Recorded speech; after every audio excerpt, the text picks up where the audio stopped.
regardez, c'est Webster.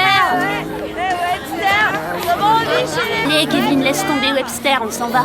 Ce petit garçon trouve ça vraiment étrange. Pourquoi est-il le seul à se faire moquer par ses camarades? Il n'a pourtant rien fait de mal. Très vite, le jour de son anniversaire arrive. Mais ses parents adoptifs remarquent quelque chose de bizarre. Parmi les camarades de leur fils noir, seuls 3 sont venus. Tes autres copains de ton école? Oui, je pense pas qu'ils viendront. Pourquoi? T'as oublié de leur donner des invitations? Non, ils sont au courant. Mais je m'en fiche, c'est pas des amis. Mais s'ils sont tes amis, qu'est-ce que tu racontes? Oui, tous les élèves de ta classe t'ont invité à leur À anniversaire. cause de la règle.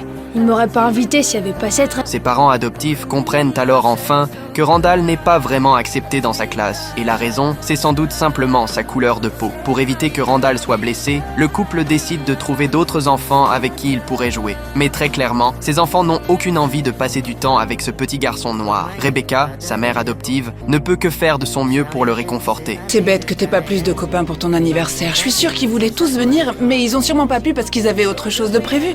Non, ils avaient rien. Mais c'est pas grave. C'est pas mes amis. Moi, je suis sûre d'avoir 3 vrais amis. C'est beaucoup et ils sont venus à mon anniversaire. T'es génial. Hors de toi, t'es le petit garçon le plus cool que je connaisse. Peu après, les bulletins des enfants arrivent. Jack découvre que ses 3 enfants ont tous eu des B. Mais très vite, le couple remarque une autre chose étrange. Seul le professeur de Randall les invite à venir le voir à l'école. Au début, ils pensent que Randall a fait une bêtise. Mais une fois sur place, le professeur leur explique que Randall est en réalité un enfant extrêmement intelligent. Quand les résultats d'un test ne sont pas en accord avec le niveau de l'élève, c'est souvent parce que notre enseignement est inadapté. Vous devriez envisager de changer d'école. Il pratique depuis des années un enseignement adapté aux enfants surdoués.